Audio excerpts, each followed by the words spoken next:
Today, I want to thank those that have taken some time in recent weeks to drop me an email or send me a letter. This is Truth to Ponder with Bob Bierman. This broadcast marks the 40th program that I have produced on the new series called Truth to Ponder. We've been doing this program as your weekend show for about going on 6 years come early next year. So we're like 5 years and like 9 months, 8 months, something like that. It's been a lot of fun doing this program, and I hope that I can continue to do it for a long time to come. I hope that I can keep a voice going. And today I just want to kind of look over this past week. And I know that some only hear me on the weekends on a few frequencies and stations, particularly those that listen on the Voice of Hope radio from Zambia in the eastern part of Africa. We cover a good part of the continent. And I know I don't hear as much as I'd like to, but I understand the mail and everything else in trying to get word back. I've been talking this week, and I've gotten some people's attention, both positive and a few that are a little bit wondering when I talk about the cost of shortwave in the United States. It's like they suddenly send me an email because they noticed I'm talking about possibly raising some money to pay for airtime. And I think for the 30-some-odd broadcast I never talked about that. They never bothered to write. Only when I first mentioned that airtime is not free and it's not cheap. And I hope that my mentioning that to you is not offensive. It's not meant to be the purpose of the program. As St. Paul once said, make the need be made known. And that's all I'm doing. One thing I am looking at this past week, there were problems at the WRMI facility that affected some of the broadcast for this week that were unable to air on the frequency of 9395. And I think of these transmitters, many of them, they've been around for a while, and this can happen from time to time. The reliability has been incredible, but then we have this kind of an incident occur. And the world of HF radio is changing. A lot of you that are listening, there are some listening to me right now that for them, shortwave is a hobby. This is not really where you get your news and information. You enjoy listening. You enjoy seeing what stations you can find on the air and try to log the stations. I know people that literally record. They literally record frequencies and try to figure out what they were broadcasting.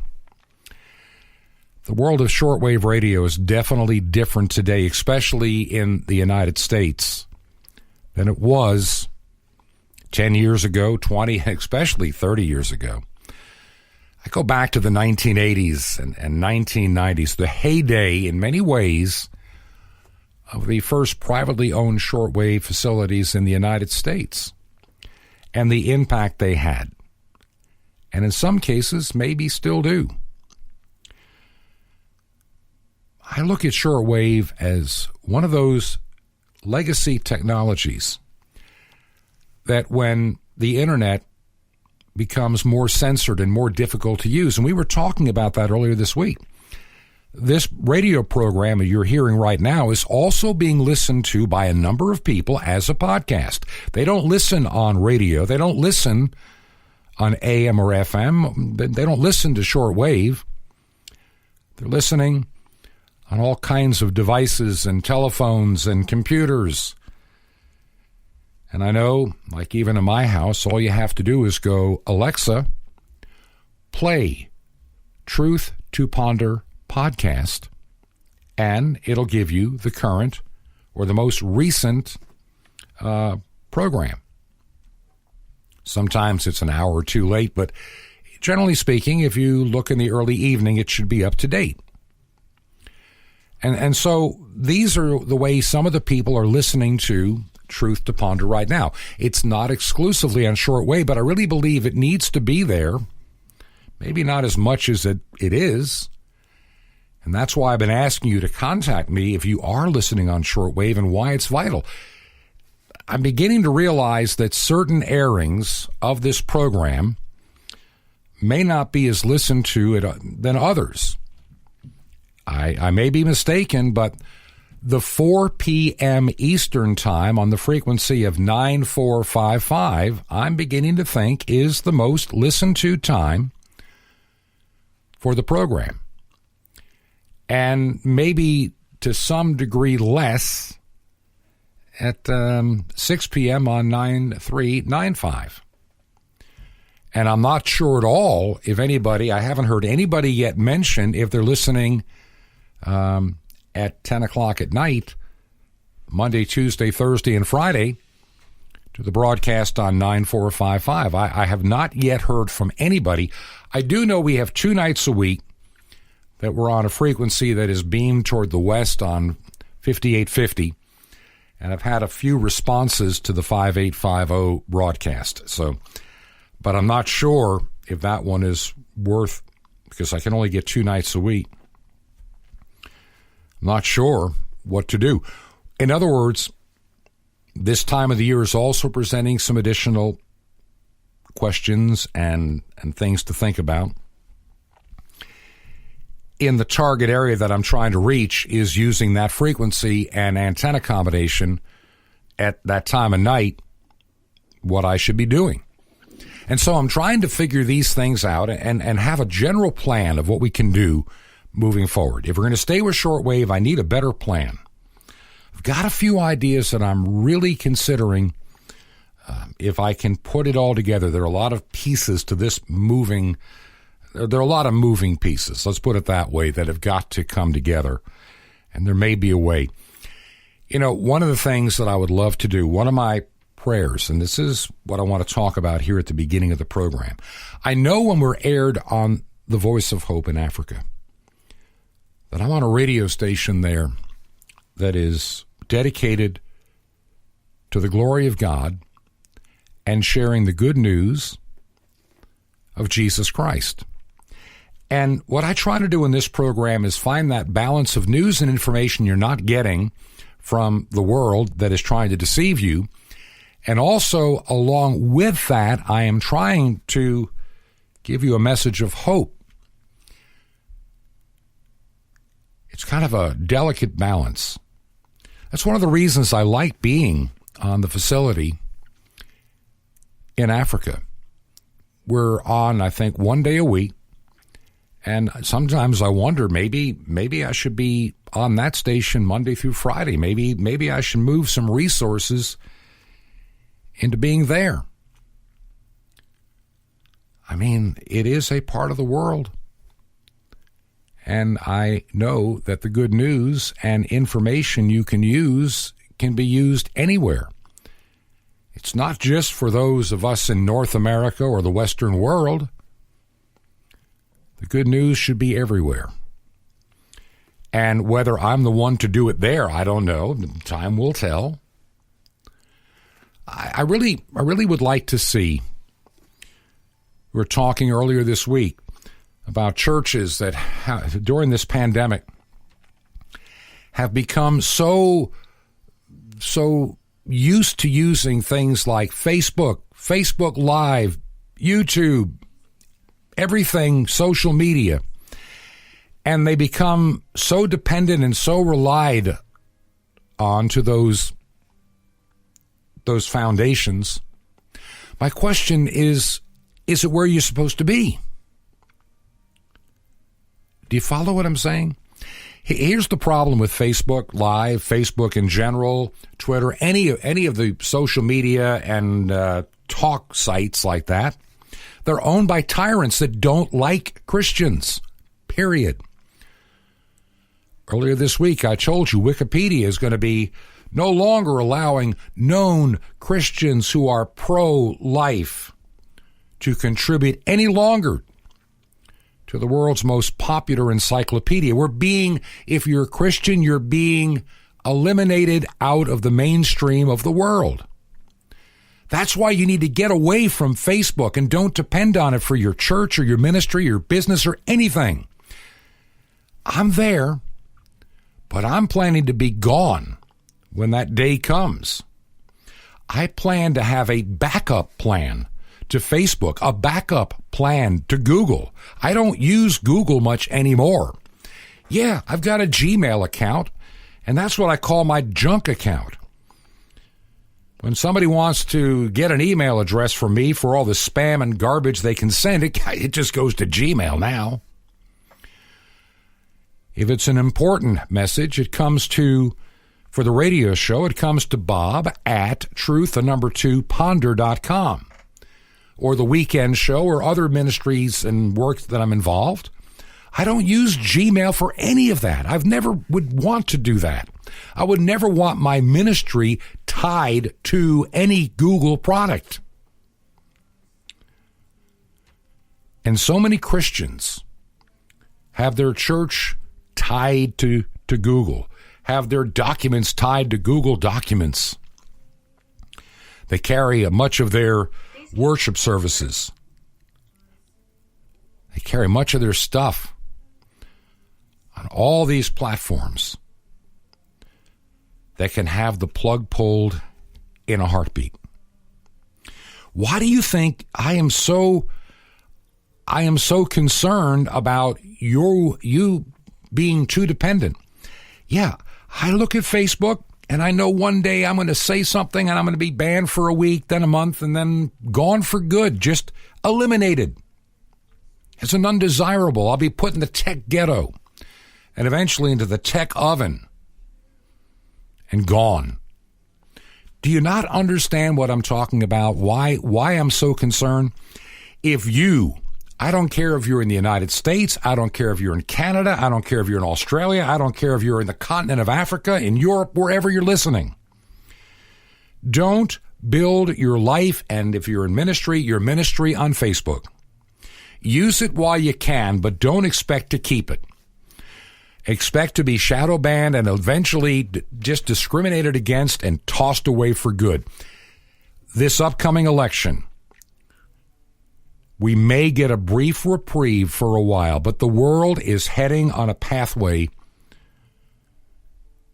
of a time of great tribulation. It may not be the great tribulation, but I think the stench of our national sins, not the individuals, not the people per se, not it's just our national sin of unfettered abortion, walking and turning our backs on God as a people.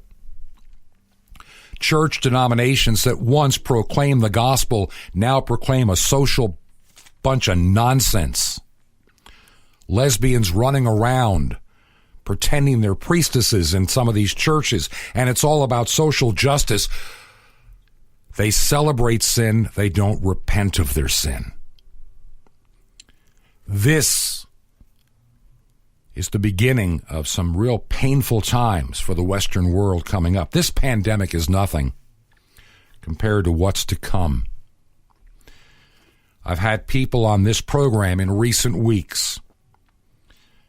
Funny how they haven't even talked to each other, but they're getting the clear message from God in their hearts that the day is coming when the church may be going back to the caves and the catacombs and the places that God has prepared for us. Let me tell you a story about some of the things that happened in the 20th century with communism and takeovers in places like Russia and China, Romania, and other parts of the world. Even in Hitler's Germany, where the true church had to literally go underground.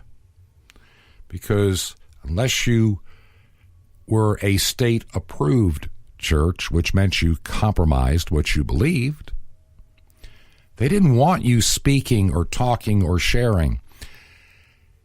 In Russia, after the Bolshevik Revolution, we found something horrible happened at that time. Churches were being shut down. But you want to know something? Even though the spies were watching these bishops and leaders of the church, they were allowed to gather in little places with just a couple of people there, and they were kind of observed. Yeah, they're old people, and maybe an occasional young person comes by for some event. But as long as they didn't see the majority of the people heading to the churches, they didn't get too upset. What they didn't understand is that entire time, these bishops were training and ordaining people to continue the ministry alive in small house churches and gatherings out in the countryside, out of the view. And they put their life on the line for the gospel. See, in America, we don't put our life on the line for the gospel anymore. We never have. Never had to. In my lifetime, this is the first time I have ever seen tyrannical governors demanding that churches shut down. Now, protest and riots are fine, but somehow the church is going to be a super spreading event to kill people with the coronavirus. We have people that fear, as someone wrote me, and this has been on my heart, we fear the virus more than we fear God. Let me say that again. We fear the virus more than we fear God, thus we fear man and man's wisdom over what God demands. God does not demand us to have comfort. God does not demand us to have everything easy. In the United States, too many Christians have had it too easy for too long, and that's why they're too worthless to do anything of any value in the church, because they're too lazy. When it's inconvenient, they won't go, they won't attend, they won't function, they won't be a part of the church. And then we have churches. I know of one in Florida. I'm not going to say the town, the name, the denomination, or the pastor's name, but I'm fully aware of it. Thrilled to death. They're going to open up maybe sometime next year. They've been closed since the beginning of the pandemic, way back in March, and they may not open till the end of 2021 because they're so afraid of the virus. You want to know why they're afraid of the virus? Because they don't fear God. They don't believe in God's promises. They don't believe God can perform miracles. They just believe in a social, gospel, justice, nonsense garbage. And the all dog goes to heaven religion, which is a heresy. This Buddhist idea of all dogs go to heaven and we're all at one with nature and the world. We're doing, what does the Bible say? Don't worship this creation. Yet they do. And they bring on, and some of these so-called religious preachers on the radio and the television today preach a prosperity gospel in some cases, which is not a gospel. Or they preach a heresy and make themselves something they are not. Or they take something so important as God's word, and they twist it, distort it, remanufacture it. And the gullible who have never really studied God's word are so easily then led astray. Nobody dare take on a mantle that God has not given them and has not confirmed. You don't claim to be some special thing in God's economy if you are not, and it cannot be confirmed. Yet I see people on the radio and the TV doing it all the time. I'm praying for a lot of things going forward. This radio program and podcast hopefully is just a door opener to other things. I pray for a frequency that can be used for only the glory of God and the spreading of the gospel, the edification of the saints, music to inspire and give a moment of peace in a very troubled world and time, and never having to worry about the other content around it. You're not going to hear heretics. You're not going to hear people that do not believe in God. You're not going to hear a social gospel. You're not going to hear a false religion. You'll hear nothing but the good news of Jesus Christ, crucified, dead, buried, rose again on the third day, ascended to heaven, and coming again to judge all of us. Do you understand what I'm trying to tell you now? Am I getting through to you what this program is all about and what we're trying to accomplish here on Truth to Ponder? I'm doing whatever I can to learn, experiment, to see where the program should be. And I'm asking a lot of some of you, apparently, just to let me know you're listening. If you have email, if you just have email, just go bob@truth2ponder.com. That's bob@truth2ponder.com. I'll get that email right away. Nobody else will see it. There's no secretary. There is no staff. There is no engineer. There is no nothing. It's me doing this program. Just me. But if you're not listening on a certain frequency, why should I spend what little resources I have left on a time on radio to which you don't listen or nobody's listening? Why bother? Maybe I should move the resources elsewhere. And for a few that wrote saying, well, you're suddenly talking about money. Well, yeah, I've paid for this, and I think for the first month or so, I didn't say a word about it. But I also look at what's left, and I've got to make a decision of what to do, where to go, and how to do this. There's a lot we need to talk about. We need to have these platforms I've been talking about. You know, that we need to develop a place where you can safely upload your video and know that YouTube is not going to kill it, pull it down, and say this violates our community standard, because it tells the truth is probably why it violates their standards. Google's standards is not the real truth. It's a truth that they want you to believe. They force it down your throat. Twitter will cover the truth and promote a lie. And they will ban you, censor you, cut you off, shut you down. And so will Facebook. So Facebook and Twitter, they're not the friends you need. They're your enemy. They're becoming your enemy. And they will, if you depend upon them, they will put you in a technology ghetto. And they will isolate you from the rest of the world. Your message will never get out. And someday when they're tired of you in their ghetto, they'll dispose of you.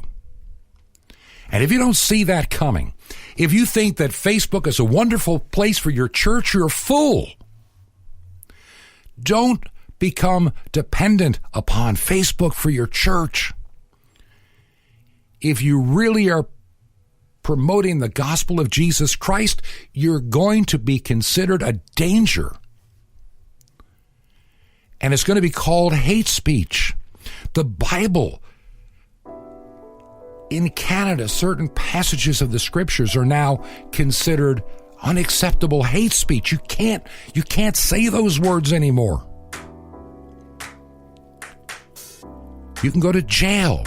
You can pay massive fines.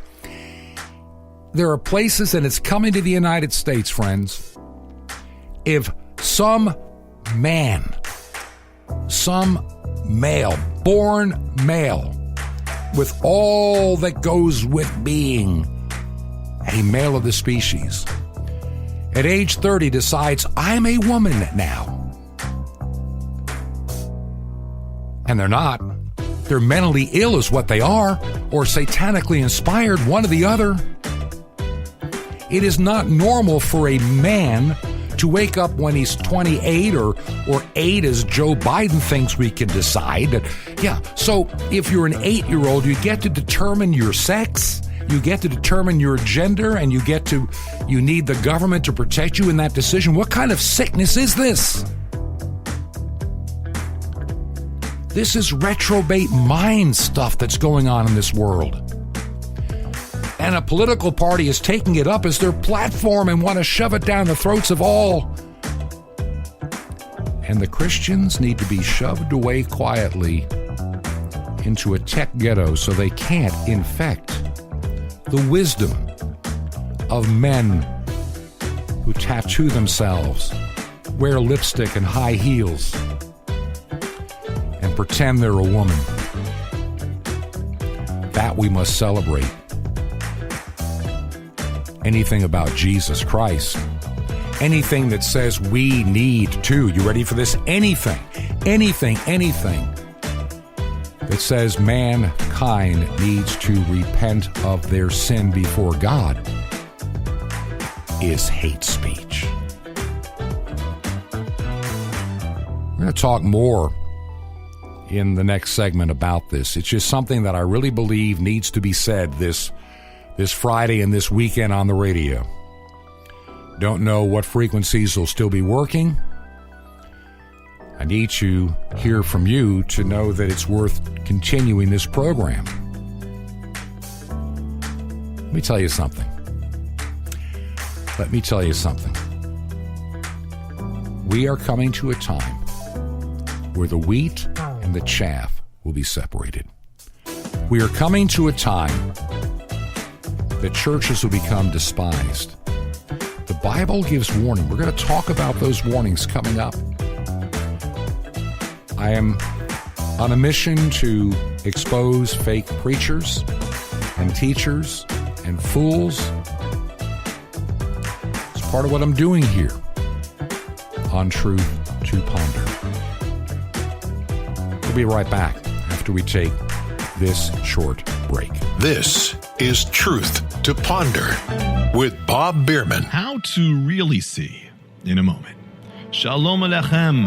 This is the nice Jewish boy, Jonathan Kahn, your Jewish connection, bringing you the riches of your Jewish roots in Jesus. Now get your pen out as fast as you can so you don't miss out on receiving a special free gift you're going to get and love in a moment.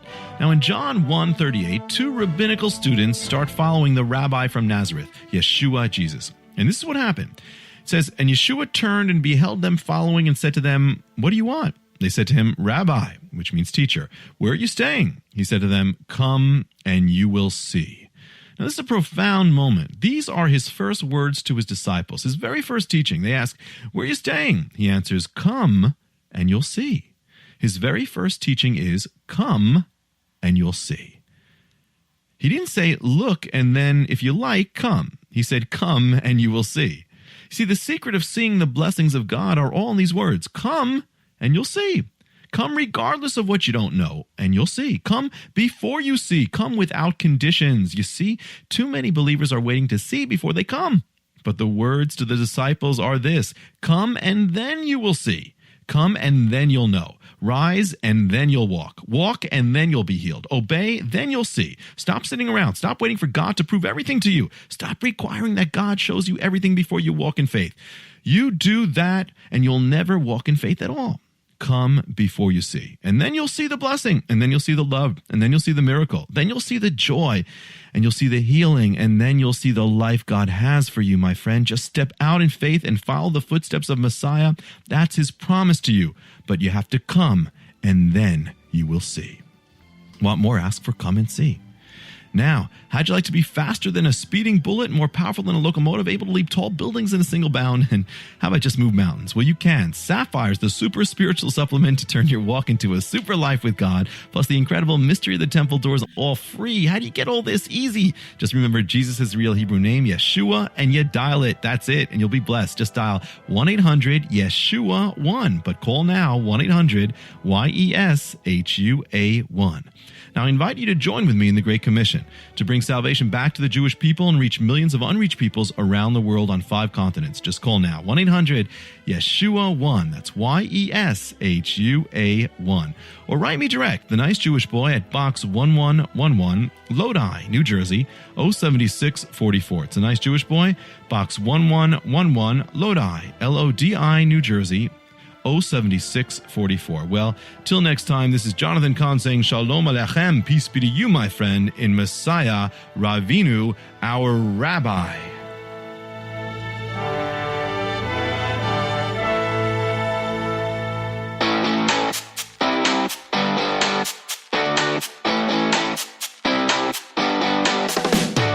This is Truth to Ponder with Bob Bierman. And welcome back to Part 2 of Truth to Ponder. This is both the Friday and weekend edition of the program. It is also known in some places as your weekend show.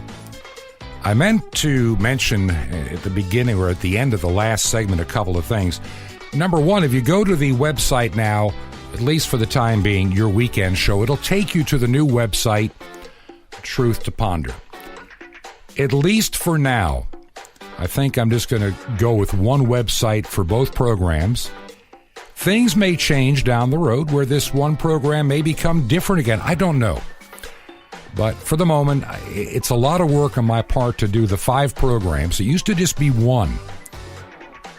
Now I've got to produce 5 programs, and this particular program, The Weekend, has got to be even distributed earlier and to farther points around the country and around the world. So there's a little bit of extra work on the weekend program, but I decided for now, we're just going to combine them together. It's just a lot easier on me.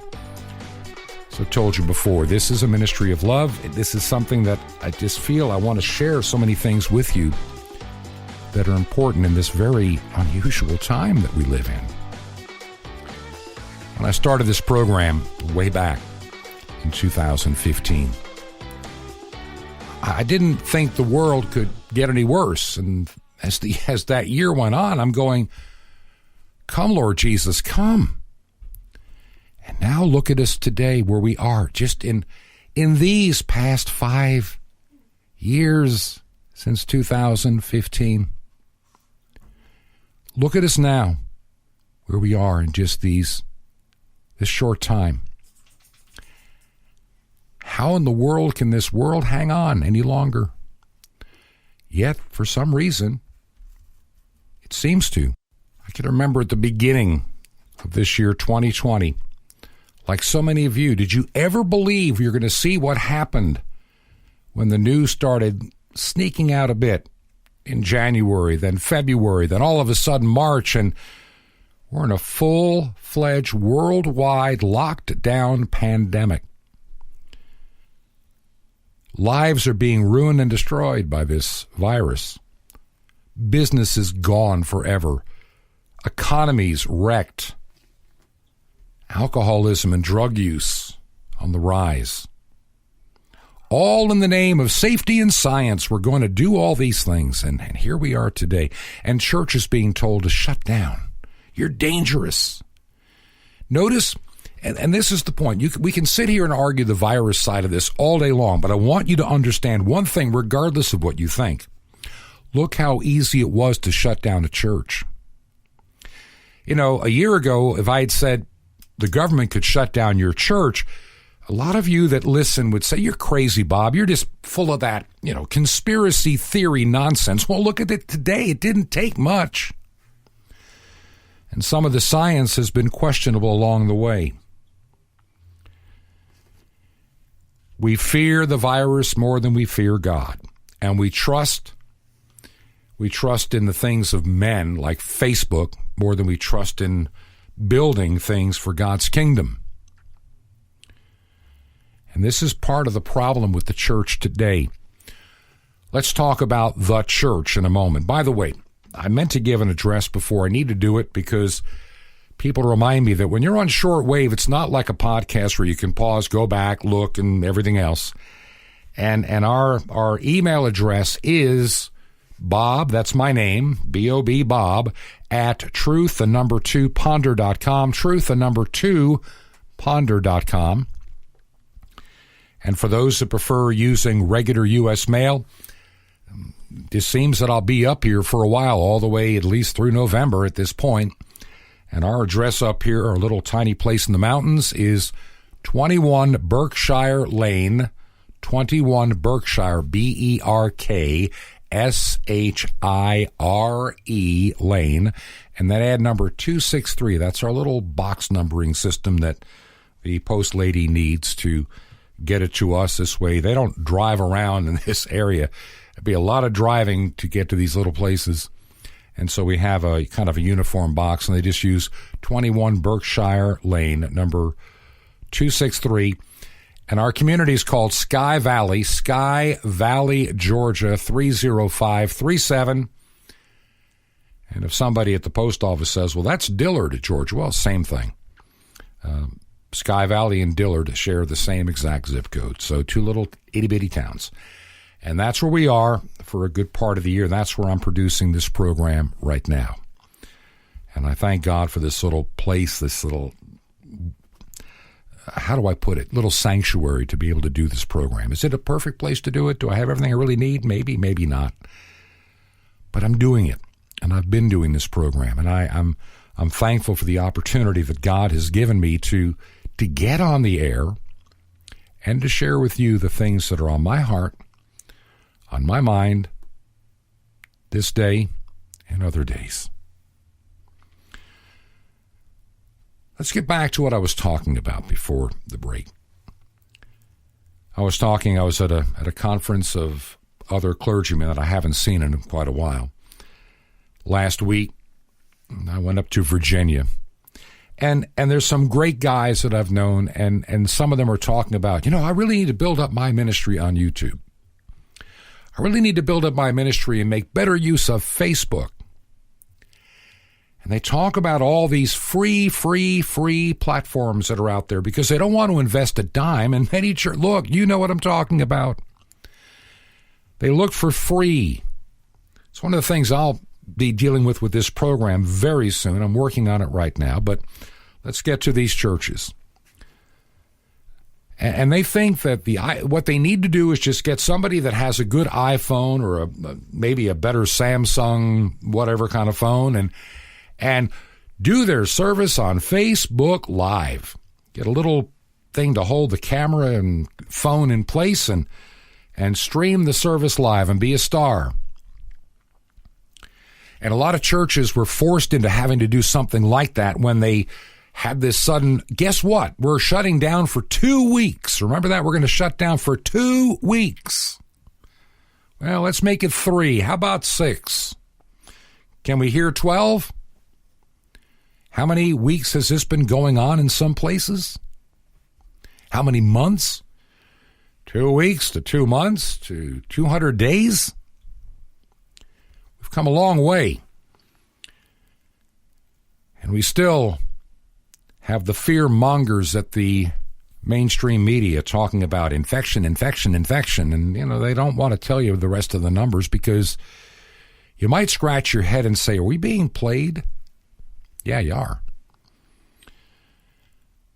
Rahm Emanuel once said it best, years ago back in the 90s, never let a good crisis go to waste. And trust me, the world is not letting a good crisis like this virus go to waste. But getting back to your church and your ministry, if this is what you do, if you're depending upon all the free services of the tech tyrants, they've got their tentacles into you and your church, and they will decide what is up to their community standards. They will decide what is fact-checked and correct. Don't put all your eggs in the free tech tyrant basket because you'll live to regret it. Now, you're going to say, well, Bob, don't you use like Facebook? Yeah, a little bit. Matter of fact, I don't use it that much. I have it. And whenever I post a new program and it goes out, it sends an alert that there's a new program and doesn't say much about it. I can see what I've got, but I don't really want to depend on Facebook. Right now, I'm using some platforms to get the podcast out, and I'm not certain I'm in the right place for that. Look, even with one of the paid services, they still run an advertisement that doesn't benefit me, and I'm really becoming increasingly concerned because I don't know all the time what you're hearing. I know for a while we did the program for about 3-4 weeks, where the one service, well, actually both services I'm using, Anchor and Spreaker, were saying, divide the program where we can insert, they wanted to insert more, but I minimized it, to insert a break at the, halfway point. And so we did. And frankly, I just woke up one night and said, what in the world is being run in that break? I have no control over it. For all I know, it could be something that would be totally in contradiction to what this program is all about.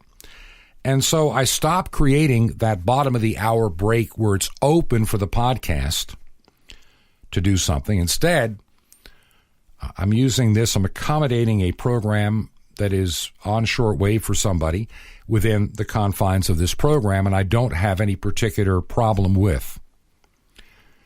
And so that's how we've decided to do it for the time being.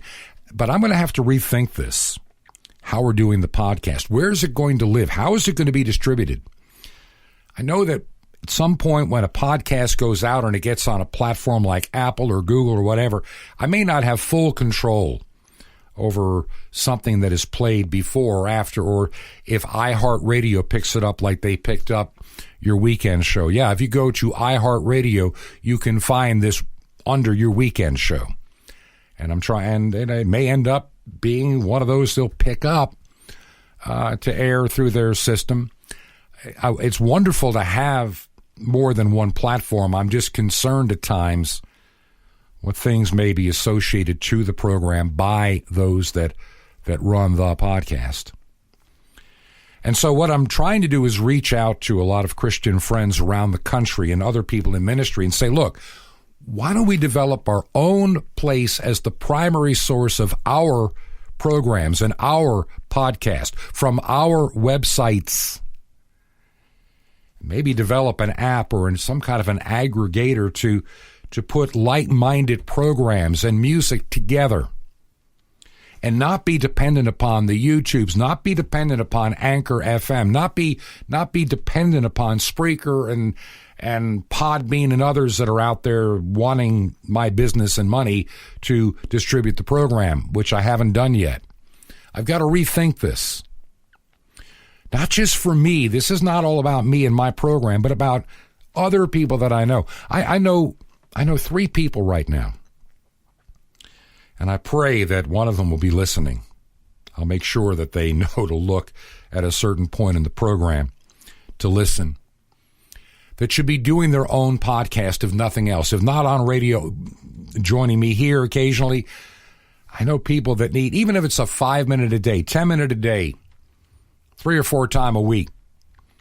I know other people that I know that God is calling to share from their experience that'll help you in what you're going through today. I only can bring to the table my experience and the things that I know and the things I'm comfortable with. Others know more about other topics than I do. That's why you hear and you heard earlier on in many of these programs, I've had a number of guests on. I'll be bringing some of them back again. It's just this week I decided to be a little different this week. And I wanted to just talk to you from the heart.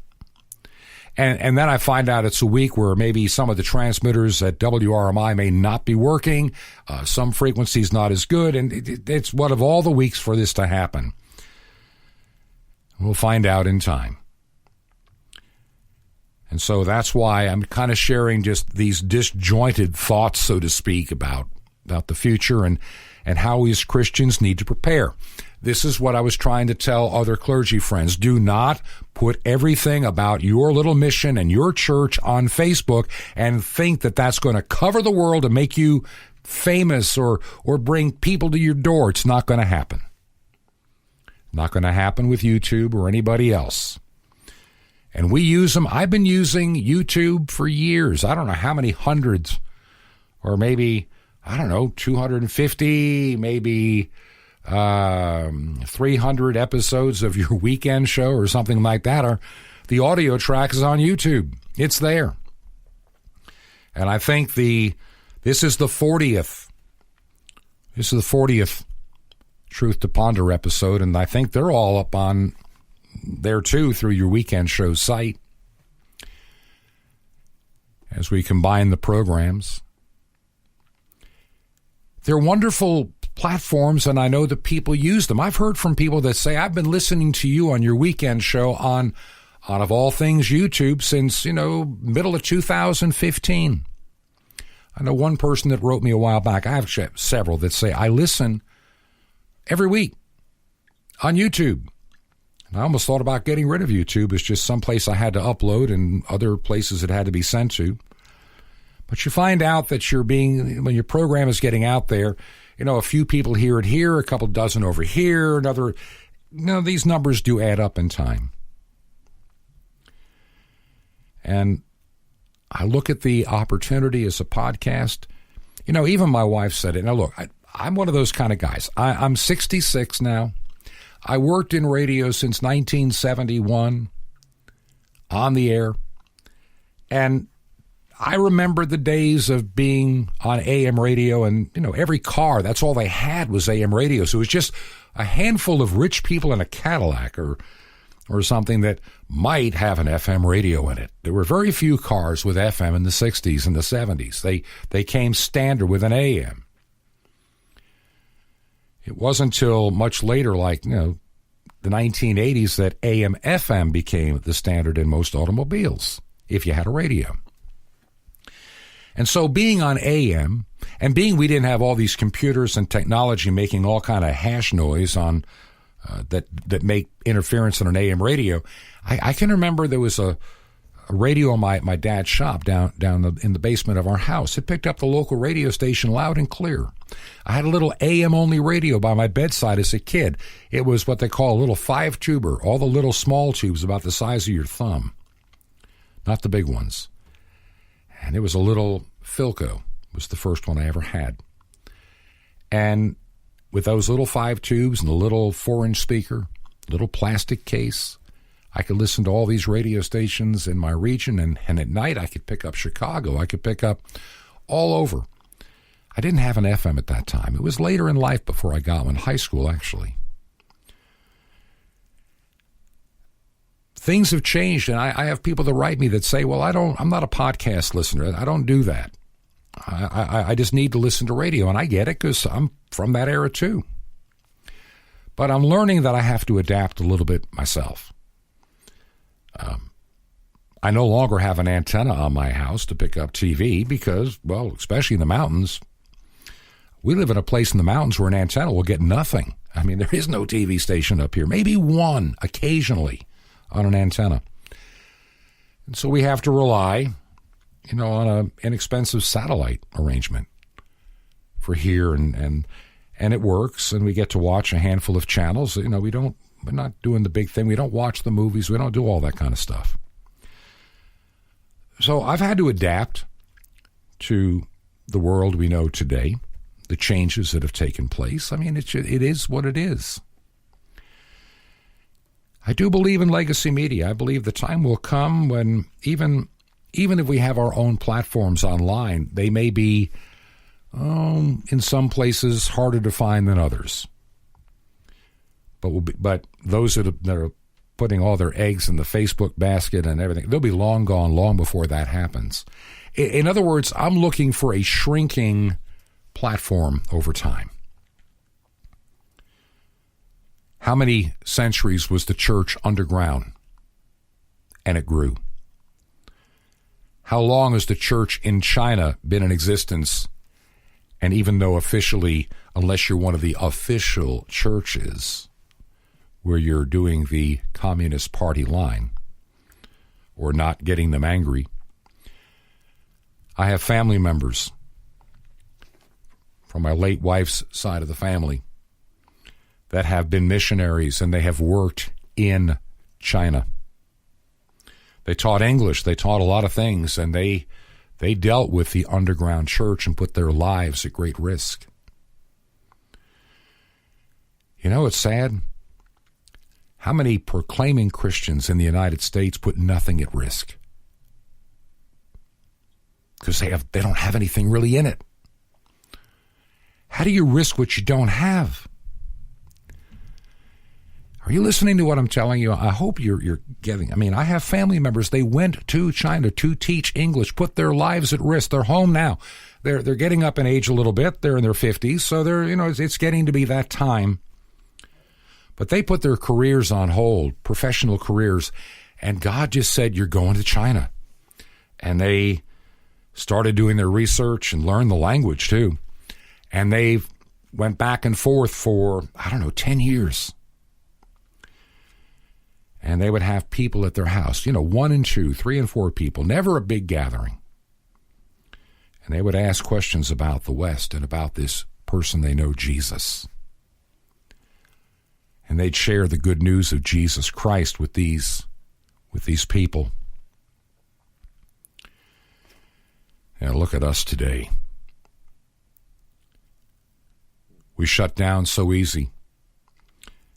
Good football game before the coronavirus came along. How many times did people say, I think I'm just going to sleep in today, have a late breakfast, and get ready to watch the NFL? It's like we have nothing invested. When something is free and requires nothing, you don't appreciate it. A lot of kids today, they got a lot of free stuff. They don't appreciate it. They just expect it. And if they don't like it, they do something else. They have nothing invested. Too many people listening to this program today in their faith have nothing invested. Maybe it's time you reassess if you have an investment in your faith. So I told you, I know one church in the Jensen Beach area of Florida, not one that I have ever been a part of, just one that I know of. And they're just thrilled to death. They're not going to reopen till the middle of 2021, maybe not even to the end, maybe the beginning of 2022. They are just so afraid of dying of the coronavirus. And their commitment to the cause of Christ is all social gospel, all meaningless, all celebration of sin stuff. There's no repentance going on. The only thing they think you need to repent of is being white privileged or not caring enough of Mother Earth, and that's all you need to be repentant of. Your privilege and your planetary destruction. Nothing about faith in Jesus Christ. Nothing about repenting of your sin and a life changed and transformed.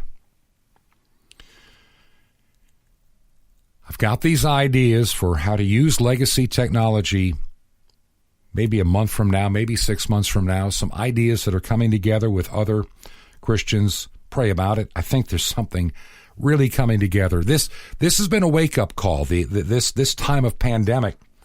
If we ever get past this, if the powers that be ever let the fear stop for a little while, this is going to change the landscape of everything. There's some people I pray for that will never recover from the fear of this virus, even if it goes away. They'll never be the same. Families that built a business over decades, even generations, and the business now is gone. The anger, the angst of politics that divide us, and the fact that too many people that claim to know Jesus will be the ones that will stand before him, and he says, I never knew you. Depart from me, you evildoers. I've got to find a way, not just for me, but maybe for you too. Maybe you're one of those listening right now. As a podcast on the air, the Lord's spoken to you about what maybe you should be doing, what we all can be doing. I'm going to continue on shortwave and through this month, maybe into next month. We may reassess what frequencies. I could really use your help on that. If nobody's listening to a certain time, then I'm not going to spend the money any longer. I'd just be a bad steward of what God has given. I've placed the seed out there, and I want to see what's coming back in return. And from both the website or the U.S. mail, if you want to help with this ministry, I'd appreciate it. I had a friend that from a foreign country, doesn't even hear it on radio, but has helped this ministry, and others have done the same. I appreciate it. My time is free. I'll produce the program, distribute it, keep the equipment up. I'll take care of all that, line up the guest. I don't mind doing that. I don't need anything in exchange for my time. It's just I can only afford, like I say, one guy got mad. I mentioned that, hey, shortwave time wasn't free, and he got bent out of shape saying, oh, well, you're just talking about money. Well, I'm sorry. I'm I'm not asking anything for myself. I'm not one of those kind of people that want a $300,000 car and a $23 million house and a multi-million-dollar airplane. I'm not trying to do any of that. It's not about that. It's just to pay the price for the airtime that some of the stations are charging. And if, number one, if you're not listening on shortwave, then why pay for the time on shortwave? And if maybe one of the times, maybe it's the 4 o'clock or the 6 o'clock Eastern time airing you're listening to, but not the 10 or this or that. Maybe if I just knew, maybe I should buy the 5 p.m. time on one of the frequencies and be done with it and just do the show one day a week. Or 5 days a week and then a couple of airings on the weekend on a few places. I don't know. That's why I need your help going forward. And that's why I need to know what you think. What would happen if maybe I came up with some kind of a website, a name, and worked with others to come up with an infrastructure to be able to distribute podcasts to devices? I'm amazed, and I like technology. I'm not going to be totally dependent, but there are a few things that I've, allowed myself to have. Yeah, I don't care what people, they can read my email at Gmail. I don't care. And Amazon can hear what Alexa hears that I say. I don't care. There are too many of us to be listening to every little thing we say anyway, so I just don't worry about stuff like that. I'm just not going to get into that realm. But it is nice to know that I can sit down, either in my bedroom or in our little living room. We have a little device, one in each location of the house, and I can say, Alexa, play Truth to Ponder podcast. And the program comes up, and a lot of people are listening that way. I have built one online radio station. I'm praying about building one or two more. The one currently plays nothing but sacred music primarily, and it may change just a little bit. Not much, just a little bit. That's called Ancient Word Radio. Ancient Word Radio. And right now, I'm not sure if it'll work at your house, but it sure does in a few that I know, where you say, Alexa, play Ancient Word Radio, and it comes on. I know people that listen to that format, that music. They say it blesses them in their life and some of the difficult times they've gone through. I'll share this. I'm looking at doing another one with other kind of favorite but very Christ-centered music. And then maybe a teaching and talk channel as well, where then from an app, maybe on demand. But I'm going to need more than just me involved in this. Maybe there's something that God has put on your heart to do, and you just haven't done it. Now's a good time for you to make a friend with me. Maybe you have some guest I should have on the program in the not-too-distant future. The website is truth2ponder.com, and you can email me at bob@truth2ponder.com. If God has laid it upon your heart to help in some small way with what I'm doing, you can make a gift, one time, whatever, from the website. Great help to me, easy for you. I'd love to hear from you. And you can contact me through the website, or you can use our regular mailing address, which is 21 Berkshire Lane, number 263. 21 Berkshire Lane, number 263. Add the Sky Valley, Georgia, zip code 30537. Next week, we'll get back to more of a regular kind of program. But until next time, may God richly bless you. This has been Truth to Ponder with Bob Bierman. To find out more, visit our website, truth2ponder.com. That's truth2ponder.com. Truth to Ponder, shining the light of truth in a darkening world.